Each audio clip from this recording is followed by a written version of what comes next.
Hello, welcome to the Paletteful Packs YouTube channel. My name is Alice and I have the July 2022 Paletteful Premiere Pack here in front of me, and I'm excited to go ahead and open it on up, so let's see what's inside.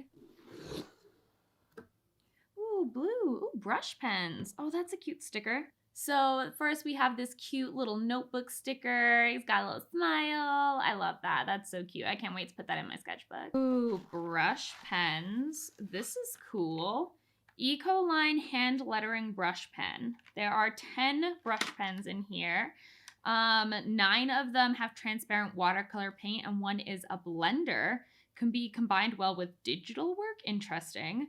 It works well on watercolor paper, drawing paper, and cardboard. And these are dye-based, which gets you these really, really brilliant colors. But make sure that you do store your artwork like in portfolios or outside of direct sunlight so that it keeps those vibrant, beautiful colors. So, ooh, I'm excited to try these. These look really pretty. And then we have 2 Tombos in here. We've got a blue, like a dark blue, and then a lighter blue. And they're the double-sided. One side is going to be a brush side, and the other side is going to be a bullet nib. So those are going to be super great. We've got some water-based markers in here that we're going to be able to work with. And I think I see a brush in here. I do. So we have a number 10 round Princeton Summit brush. This is going to be a great all-rounder. It's got a really nice pointed tip, so we'll be able to get some more details as well. And this is going to help us to blend out those water-based pens. Ooh, we've got the surface down here. So this is a 9 by 12 inch 12 sheet pad of watercolor paper by Seth Cole. It's 140 pound heavyweight acid free. It's a cold press with a rough surface that's designed to withstand repeated washings and scrubbings, which should be really helpful when working with these watercolor pens. Okay, so this is everything that you're going to get in the July 2022 Premiere Paletteful Packs. We've got this 10 set of these Ecoline watercolor brush pens. We have the blender, and then we have a black, a brown, a gray, a green, a blue, a purple, pink, red, and yellow. Then we have the 2 blue Tombos, the light and the dark. We also have this size 10 round Princeton brush, and then the 12 sheet pad of 9 by 12 watercolor paper.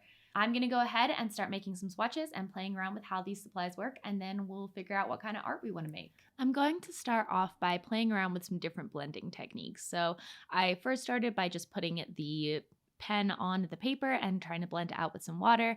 Then I went ahead and did the same thing, but I added some pen while it was wet, which worked out really well, and I really enjoyed the effect it gave. And then I played around with blending a couple different colors together using the blender pen, and just all of these different techniques and seeing how different colors worked.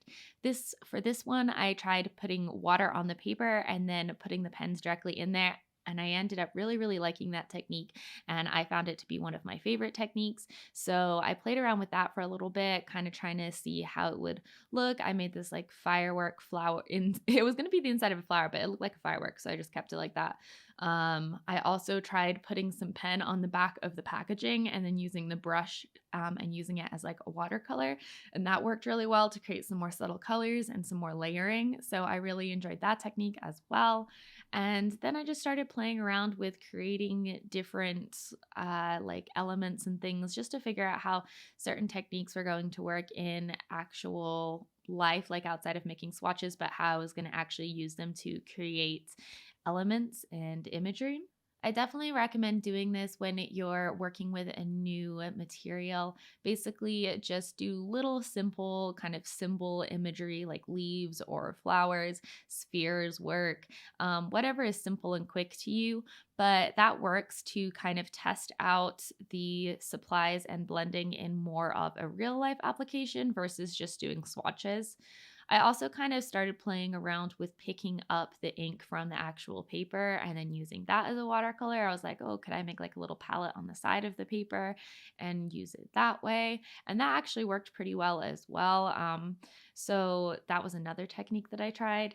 And then I wanted to try doing something a little bit more finished and combining some of those techniques just to kind of finalize my comfortability with these specific materials and how they were going to work together.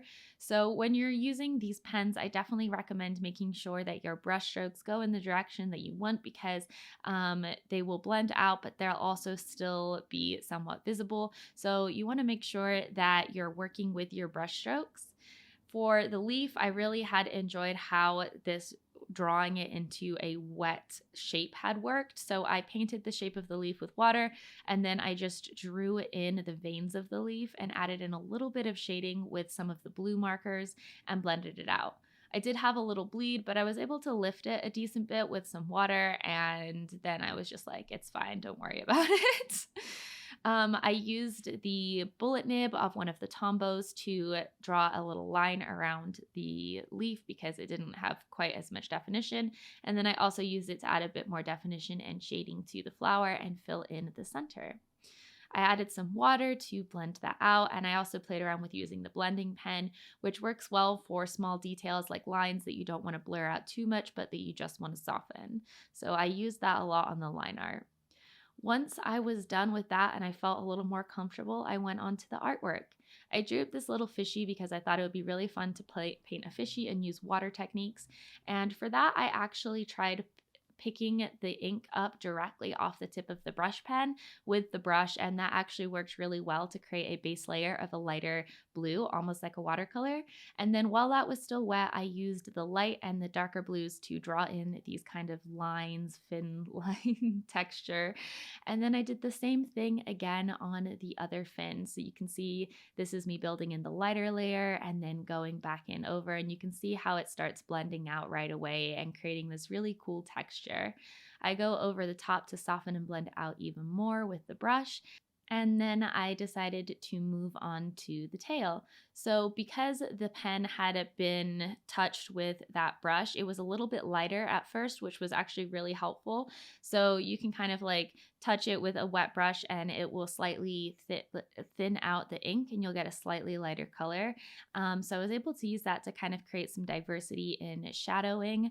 And I, again, working with the brush strokes to create this kind of flowing texture on the tail, I went ahead and added those in. And then I used the light blue Tombow marker to add in a mid-tone. And then I just went and softened the whole thing up with the brush and water. This softens the more the water sits on it. So when you first add the water on, it may not seem like a whole lot is happening. And then as it sits, it will start to bleed out more and more and more. Another way to do that technique where you're kind of lightening the ink that comes out of the pen is to dip the pen tip just a little bit in some clean water. So that's what I did here so that I got a little bit of a lighter green. And I used that to start going in with some scale texture on the actual body of the fish. And I also darkened the ends of the fins a little bit while I was at it. Then using that same technique of picking up the ink directly from the pen, I went and used the lighter blue to start adding in a little bit of shading. And then I wet the whole fish and went in with the green pen to add in some scales and then immediately blended that out to get a lighter green. So I'm kind of constantly working between water and brush and water and brush and going around the whole image with each kind of layer. So I'm adding in a little bit more depth to some of the tail with that green and then going back and continuing to add in more of this scale texture. As you can see in certain areas where the water is greater, it's going to blend out more. So I was able to layer up on top of that to create all of these different scale layers. Then I went in with the bullet nib of the light blue. This bullet nib was really, really helpful for this scale texture and just added in loads and loads of tiny little rows just to really tighten that up.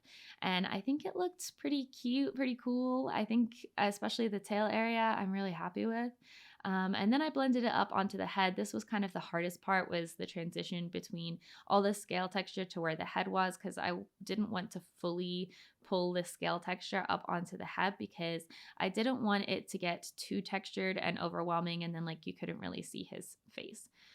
So I used the technique of putting the pen onto the back of the packaging to start filling in some more midtones. This was, I found, really helpful to get a midtone, and I was able to get his face a little bit darker and also add in some midtones onto the tail.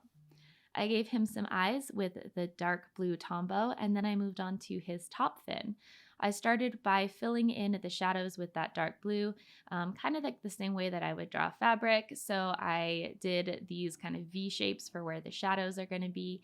And then I added in a little bit of shading at the bottom that doesn't quite go up as high as those other shadows.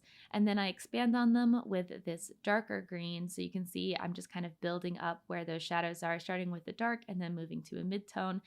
And then to get the highlight, I'm going to blend everything out with that brush and a little bit of water. And that's kind of how I did the top fin and kind of how I approach blending with that shadow, the mid-tone, and then blending out into the highlight.